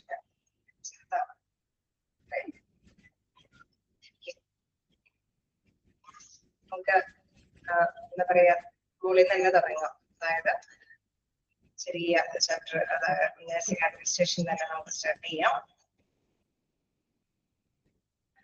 അല്ല, നഴ്സിംഗ് അഡ്മിനിസ്ട്രേഷനിൽ നമ്മളിപ്പോ ജസ്റ്റ് ഒരു അതുകളൊക്കെ പറഞ്ഞല്ലോ, അതായത് നഴ്സുമാരുടെ കാര്യങ്ങളാണ് കൈകാര്യം ചെയ്യുന്ന കാര്യങ്ങളാണ്. ഒരുപാട് നഴ്സുമാരെ ഹോസ്പിറ്റലിൽ വർക്ക് ചെയ്യുന്ന സ്റ്റാർട്ട് ചെയ്യുന്നില്ല, ജസ്റ്റ് ഐഡിയാസ് എന്ന് പറയുന്നത്. അപ്പോ ഹോസ്പിറ്റലിൽ നമുക്കറിയാൻ നോക്കിക്കഴിഞ്ഞാൽ ഭൂരിഭാഗം വർക്ക് ചെയ്യുന്നവര് ആരായിരിക്കും? ഒരുപാട് സർവീസ് പേഷ്യൻസിന് കൊടുക്കുന്നത് ആരാ? നഴ്സുമാരാണ് അല്ലെ? അവിടെ വിവിധതരത്തിലുള്ള നഴ്സുമാരെ കാണാം. അതായത് ഓപ്പറേഷൻ തിയേറ്ററിൽ വർക്ക് ചെയ്യുന്ന നഴ്സുമാരുണ്ട്, അതേമാതിരി തന്നെ പേഷ്യന്റ് ആയിട്ട് വരുന്നവർക്കും ട്രീറ്റ്മെന്റ് കാര്യങ്ങളൊക്കെ ഹാൻഡിൽ ചെയ്യുന്ന പേഷ്യന്മാരുണ്ട് അല്ലെ? എല്ലാ തരത്തിലും നമുക്കറിയാം ഒരുപാട് നഴ്സുമാരുണ്ട്. ഇവരെ നിയന്ത്രിക്കാനൊക്കെ ആയിട്ട് സൂപ്പർവൈസേഴ്സ് ഉണ്ട്, ഇൻചാർജുള്ള നഴ്സുമാരുണ്ട്, നഴ്സിംഗ് ഡയറക്ടർ ഉണ്ട് അല്ലെ? അങ്ങനെ അല്ലെ ഒരു നഴ്സിംഗ് കാര്യങ്ങളൊക്കെ അവിടെ അറേഞ്ച് ചെയ്യുന്നു. അപ്പോ ഓരോ പൊസിഷനിലുള്ളവരൊക്കെ എന്തൊക്കെയാണ് ഹാൻഡിൽ ചെയ്യുന്നത് അല്ലെ? അവരെ എങ്ങനെയാണ് അത് കൃത്യമായിട്ട് ആ സ്ട്രക്ചർ നല്ല രീതിയിൽ ഹാൻഡിൽ ചെയ്ത് പോകുന്നത് എന്നൊക്കെയുള്ള കാര്യമാണ് പഠിക്കാനുള്ളത്. നഴ്സിംഗിന്റെ ആ കൈകാര്യ മേഖലയാണ് മെയിൻലി ഇത് ഡിസ്കസ് ചെയ്യാനുള്ളത്. നമുക്ക് ജസ്റ്റ് ഒരു ഇൻട്രൊഡക്ഷൻ സ്റ്റാർട്ട് ചെയ്യാം. Nursing is a profession that offers a service which benefit the health and well-being of people. Okay, നമുക്കറിയാം നമ്മൾക്ക് നല്ല അല്ലെ അവിടെ പീപ്പിൾസ് ജനങ്ങൾക്ക് നല്ല ആരോഗ്യം കൈകാര്യം ചെയ്ത് കൊടുക്കാനുള്ള സേവനങ്ങൾ കൈകാര്യം ചെയ്യുന്ന ഒരു പ്രൊഫഷനാണ് നഴ്സിംഗ് എന്നുള്ളത്. Nursing administration is a leadership position in a specific healthcare environment. നമുക്കറിയാം ഇതൊരു നേതൃനിരയിൽ നിന്നുകൊണ്ട് തന്നെയാണ് ഹെൽത്ത് കെയർ എൻവയോൺമെന്റില് അതിന്റെ സേവനം ലഭ്യമാക്കുന്നത് അല്ലെ? അവരാണ് കൂടുതലായിട്ടും രോഗികൾക്ക് സേവനം ചെയ്യുന്നത് നഴ്സുമാർ തന്നെയാണ്. ഡോക്ടേഴ്സിന്റെ പെർട്ടിക്കുലർ സേവനമുണ്ട്. അവർ പറയുന്നതനുസരിച്ചിട്ട് തന്നെ രോഗികൾക്ക് നല്ല സേവനങ്ങൾ കാഴ്ചവെക്കുന്നതിൽ ഭൂരിഭാഗം റോളും നഴ്സുമാർക്ക് തന്നെയാണ് അല്ലെ? The definition of administration refers to the collection of people who are in charge of making and applying rules and norms, or those in leadership position who come for important tasks such as staffing process. Okay, ഇതിലേക്കൊക്കെ വരുമ്പോൾ പ്രത്യേകമായിട്ട് നിങ്ങൾ മനസ്സിലാക്കേണ്ട കാര്യം എന്ന് പറയുമ്പോൾ, അതായത് administration, നഴ്സിംഗിന്റെ administration എന്ന് പറഞ്ഞാൽ നഴ്സിംഗ് എന്ന് പറയുന്ന ലെവലിൽ കൈകാര്യം ചെയ്യുന്ന ഒരു മേഖലയാണ് അല്ലെ? അവിടെ വേക്കൻസികൾ ധാരാളം വരുന്നുണ്ട്. ഹോസ്പിറ്റലിലെ നഴ്സുമാരുടെ വേക്കൻസികൾ ധാരാളം വരുന്നുണ്ട്. പെർട്ടിക്കുലർ ഡിപ്പാർട്ട്മെന്റില് പെർട്ടിക്കുലർ പ്ലേസില് ഇന്ന നഴ്സുമാരുടെ വേക്കൻസി വരുന്നുണ്ടെങ്കിൽ തീർച്ചയായിട്ടും നമുക്കറിയാം അതിന് അനുയോജ്യമായിട്ടുള്ള നഴ്സുമാർക്ക് തന്നെ അവിടെ അല്ലെ അവിടെ യോഗ്യത നിർണയിച്ച് അല്ലെ അവര് ഏറ്റവും സൂട്ടബിൾ ആയിട്ടുള്ള നഴ്സാണെന്ന് കണ്ടെത്തി തന്നെ നമ്മൾ അപ്പോയിന്റ്മെന്റ് കൊടുക്കേണ്ടതുണ്ട് അല്ലെ? ഇപ്പോ ഓപ്പറേഷൻ തിയേറ്ററിൽ ഒരു നഴ്സിന്റെ വേക്കൻസി വരുന്നതും കേസ് ഒരു പേഷ്യന്റ് അല്ലെ ഒരു പേഷ്യന്റ് ആയിട്ട് കൈകാര്യം ചെയ്യുന്ന ഒരു വേക്കൻസിയിൽ നഴ്സുമാരുടെ അഡ്മിഷൻ ഒരു വേക്കൻസി വരുന്നത് ഫില്ല് ചെയ്യുന്നതിന് വ്യത്യസ്തമായിട്ടുള്ള ക്വാളിഫിക്കേഷൻ നോക്കേണ്ടതുണ്ടാവില്ലേ? ഉണ്ടാവില്ലേ? ഒരു ഓപ്പറേഷൻ തിയേറ്ററിലാണെങ്കിൽ നമുക്കറിയാം നല്ല വെൽ എക്സ്പീരിയൻസ്ഡ് ആയിട്ടുള്ള പേഴ്സൺ തന്നെ വേണം. എന്നാൽ എക്സ്പീരിയൻസ് വേണ്ടെന്നല്ല, ഇൻപേഷ്യന്റ് ഡിപ്പാർട്ട്മെന്റിലൊക്കെ വരുമ്പോൾ വേണം. പക്ഷെ ഭയങ്കര നല്ല കോൺഫിഡൻറ്റോട് കൂടിയിട്ട് നല്ല നോളജും നല്ല സ്കില്ലും അല്ലെ എല്ലാം ഉള്ള നഴ്സുമാരായിരിക്കും നമുക്കറിയാം തിയേറ്ററിലൊക്കെ ഹാൻഡിൽ ചെയ്യാനെങ്കിൽ യോഗ്യരായിട്ടുള്ളവർ. കാരണം നമുക്കറിയാം അവിടെ രോഗികളുടെ അല്ലെ അവിടെ മറ്റേ ടൈമിൽ തന്നെ അവർക്ക് കൃത്യമായിട്ടുള്ള സേവനങ്ങൾ ലഭ്യമാക്കി കൊടുക്കേണ്ടതുണ്ട്. സോ definition പറയുന്നത് എന്താണ്? Definition of administration refers to collection of people who are in charge of making and applying laws and norms, or those in leadership position who come for important tasks such as staffing process. Okay, അപ്പൊ അവിടെ മാനദണ്ഡങ്ങൾക്കും നിയമങ്ങൾക്കും അനുസൃതമായിട്ട് ലീഡർഷിപ്പോട് കൂടിയിട്ട് കൈകാര്യം ചെയ്യുന്ന പേഴ്സൺസിനെ അവരുടെ നിയമനപരമായിട്ടുള്ള പ്രക്രിയകളൊക്കെ നടക്കുക എന്നുള്ളതാണ് എന്ത് നഴ്സിംഗ് അഡ്മിനിസ്ട്രേഷനിൽ വരുന്നത്.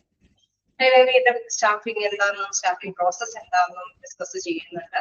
സ്റ്റാഫിംഗ് എന്ന് പറയുന്നത് എന്താണ്? Staffing means the continuous process of searching, choosing, analyzing and creating working relationships with the present or future employees. അതായത് നിലവിലെ വേക്കൻസികൾ ഉണ്ടാവാം, ഭാവിയിലേക്ക് വേക്കൻസികൾ വരാം അല്ലെ? ഒരു ഹോസ്പിറ്റലാകുമ്പോൾ നഴ്സുമാര് ചിലപ്പോൾ നിലവിലെ വേക്കന്റ് ആയിട്ട് കിടക്കുന്നുണ്ടാവും. എവിടെയെങ്കിലും നഴ്സുമാരെ കണ്ടെത്തേണ്ടതുണ്ട്. ചിലപ്പോ ഒരു ഇപ്പോ നേരത്തെ കുട്ടി ലീവ് പറഞ്ഞിട്ടുള്ള നഴ്സുമാരുണ്ടാകും. അപ്പൊ അവര് പോകുമ്പോഴേക്കും നഴ്സുമാരെ നമ്മള് കണ്ടെത്തി അപ്പോയിന്റ്മെന്റ് കൊടുക്കേണ്ടതുണ്ടാവും അല്ലെ. അപ്പൊ പ്രസന്റ്ലി ഫ്യൂച്ചറിൽ വരാൻ സാധ്യതയുള്ള എംപ്ലോയീസിന് അല്ലെ അവർക്ക് വേണ്ടിയിട്ട് സെർച്ച് നടത്തുക. അതേ തരത്തിലുള്ള നഴ്സുമാരെയാണ് വേണ്ടത് അല്ലെ. Searching, choosing, analysing and creating working relationship അല്ലെ. അവിടെ തീർച്ചയായിട്ടും അവരെ സെർച്ച് ചെയ്യണം, കണ്ടെത്തണം. നല്ല എംപ്ലോയീസിനെ, നല്ല നഴ്സുമാരെ അത് ചിലപ്പോൾ വേണമെങ്കിൽ ക്യാമ്പസ് സെലക്ഷനോട് കൂടിയിട്ട് അതല്ലെങ്കിൽ ആപ്ലിക്കേഷൻ വെച്ചിട്ടൊക്കെ കണ്ടെത്താം.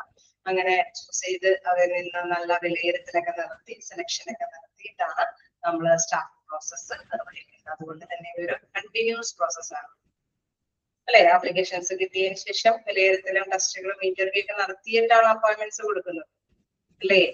ശരിയല്ലേ. ഇൻ കേസ് അവർക്ക് ചിലപ്പോൾ ഇങ്ങനെ 1-2 മാസം ട്രെയിനിങ് പീരീഡ് ഒക്കെ കൊടുക്കും. അവര് നല്ല രീതിയിൽ തന്നെ അവര് പെർഫോമൻസ് ഒന്നും കാഴ്ചവെച്ചില്ലെങ്കിൽ ചിലപ്പോൾ വേണമെങ്കിൽ അവരെ പറഞ്ഞു വിടും അല്ലേ. അല്ലെങ്കിൽ ചിലപ്പോൾ വേണമെങ്കിൽ അവർക്ക് ചെറിയ ട്രെയിനിങ് ഒക്കെ വീണ്ടും കൊടുത്ത് അവരെ നിലനിർത്താനൊക്കെ നോക്കും. അപ്പൊ ഇതൊരു കണ്ടിന്യൂസ് ആയിട്ടുള്ള ഒരു പ്രോസസ്സും കൂടിയാണ്. സോ മനസ്സിലാക്കുക, staffing means the continuous process of searching, choosing, analysing and creating working relationship with the present or future employees. Staffing process നമുക്കറിയാം. ഈ സ്റ്റാഫിംഗ് പ്രോസസ് എന്ന് പറയുന്നത് ഒരു പ്രക്രിയയാണെന്ന് പറഞ്ഞു. സോ അതിൽ എന്തൊക്കെയാണ് ഇൻവോൾവ് ചെയ്യുന്നത്? It's a important and for planning to have the right person in the right position. അതായത് എവിടെയാണോ വേക്കൻസി വന്നിരിക്കുന്നത് ആ വേക്കൻസിക്ക് അനുയോജ്യനായിട്ടുള്ള പേഴ്സണെ കണ്ടെത്തുന്ന ഒരു അല്ലെ ഒരു പ്ലാനിംഗ് ആണ് ഇതിൽ എന്തെന്ന് പറയുന്നത് സ്റ്റാഫിംഗ് പ്രോസസ് എന്ന് പറയുന്നത്. Then that means the staffing process consists of identifying the type and amount of nursing care needed by the patient and selecting the appointing personnel from the obtainable applicants. കാരണം നമുക്കറിയാം ഇതിൽ right പേഴ്സണെ കണ്ടെത്തണമെങ്കിൽ എന്താ പ്രത്യേകത? ഒരുപാട് ആപ്ലിക്കേഷൻസ് ഉണ്ടെങ്കിൽ നമുക്ക് റൈറ്റ് ആയിട്ടുള്ള പേഴ്സണെ നമ്മൾ എങ്ങനെ കണ്ടെത്താൻ പറ്റുക? നമുക്കറിയാം ഈ ആപ്ലിക്കേഷൻസ് ഒക്കെ നമ്മൾ അനലൈസ് ചെയ്യും. ക്വാളിഫൈഡ് എക്സ്പീരിയൻസ്ഡ് ആയിട്ടുള്ള പേഴ്സണെ ഒക്കെ വിളിച്ച് ഇന്റർവ്യൂ ഒക്കെ നടത്തി ടെസ്റ്റും കാര്യങ്ങളൊക്കെ നടത്തിയിട്ട് സൂട്ടബിൾ ആയതിനെ നമ്മൾ സെലക്ട് ചെയ്യും അല്ലെ. അങ്ങനെയാണ് റൈറ്റ് ക്വാളിഫിക്കേഷൻ, റൈറ്റ് പൊസിഷനിലേക്കൊക്കെ നമ്മൾ വേക്കൻസി ഫില്ല് ചെയ്ത് പോകുന്നത്. So that means the staffing process consisting identifying the type and amount of nursing care needed. ഏത് തരത്തിലുള്ള നഴ്സുമാരെയാണ് വേണ്ടത് അല്ലെ. ഇപ്പോ എന്താണ് അവിടെ ലേബർ റൂമിൽ നഴ്സുമാരെ വേണോ അല്ലെങ്കിൽ ഓപ്പറേഷൻ തിയേറ്ററിൽ വേണോ അല്ലെ. എവിടെയാണോ വേക്കൻസികൾ വന്നിരിക്കുന്നതെന്ന് ആദ്യം തന്നെ ഐഡന്റിഫൈ ചെയ്യണം. Then അതിനനുസരിച്ചിട്ട് പേഷ്യൻസിനെ by the patient and selecting and appointing person അല്ലെ. പേഷ്യൻസിനെ സേവനം ലഭ്യമാക്കേണ്ട വേക്കൻസി ഏതാണെന്ന് കണ്ടെത്തിയിട്ട് അതിനനുസരിച്ചിട്ട് സെലക്ഷനും അപ്പോയിന്റ്മെന്റ് ഒക്കെ നടത്തി അത് ഫുൾഫിൽ ചെയ്തിരിക്കണം. അതുകൊണ്ടാണ് ഇതൊരു കണ്ടിന്യൂസ് ആയിട്ടുള്ള ഒരു സ്റ്റാഫിംഗ് പ്രോസസ് എന്ന് പറയുന്നത്. അല്ല ഒറ്റയടിക്ക് നമുക്കൊരു പേഴ്സണെ പിടിച്ചിട്ട് നമുക്ക് അപ്പോയിന്റ്മെന്റ് ചെയ്യാനായിട്ടൊന്നും പറ്റില്ല. ഞാൻ ജസ്റ്റ് ഒന്ന് ഇൻട്രൊഡക്ഷൻ പറഞ്ഞതേ ഉള്ളൂ. ഓക്കെ, നമുക്ക് ഇതിന്റെ കണ്ടിന്യൂവേഷൻ നെക്സ്റ്റ് ക്ലാസ്സിൽ എടുക്കാം. ഓക്കെ അല്ലേ? ക്ലിയർ അല്ലേ? വലിയ കുഴപ്പമില്ലാത്ത ചാപ്റ്റർ അല്ലേ? ഇത്രയും ഡിഫിക്കൽട്ട് ഒന്നും ഇല്ല കേട്ടോ. താഴേക്ക് പോരുമോ? ഇത് ജസ്റ്റ് ആ ഒരു അഡ്മിനിസ്ട്രേഷൻ കാര്യങ്ങൾ പറഞ്ഞതേ ഉള്ളൂ. അത് നമുക്കറിയാവുന്നതാണ്. ഹോസ്പിറ്റലാവുന്ന നഴ്സുമാരുണ്ട്, നഴ്സുമാരുടെ വേക്കൻസി ഫില്ല് ചെയ്യേണ്ടതുണ്ട്. അവരെങ്ങനെയാണ് അപ്പോയിന്റ്മെന്റ് കൊടുക്കണേ എന്നുള്ള കാര്യമൊക്കെ നമുക്കറിയാം അല്ലെ. അപ്പൊ ആ രീതിയാണ് ഇവിടെ ജസ്റ്റ് ഡിസ്കസ് ചെയ്തിരിക്കുന്നത്. ഇതിനെ കുറിച്ചിട്ടുള്ള ക്വസ്റ്റ്യൻസും കാര്യങ്ങളൊക്കെ നെക്സ്റ്റ് ടൈമിൽ ചോദിക്കാം. എന്തായാലും ഈ മോക്ക് ടെസ്റ്റില് നഴ്സിംഗ് അഡ്മിനിസ്ട്രേഷന്റെ ക്വസ്റ്റ്യൻസ് ഒന്നും ഇടുന്നില്ല, പേഷ്യന്റിന്റെ ക്വസ്റ്റ്യൻസ് മാത്രമേ എടുക്കുന്നുള്ളൂ. ഓക്കെ, നെക്സ്റ്റ് ടൈമിൽ എടുത്താൽ മതിയില്ലേ? മോക്ക് ടെസ്റ്റിൽ ഉൾപ്പെടുത്തിയാൽ പോരെ? ഇല്ലേ? ഓ, നമ്മുടെ ക്ലാസ് ഇന്ന് വൈകിട്ട് ചെയ്യാം. Okay, thank you.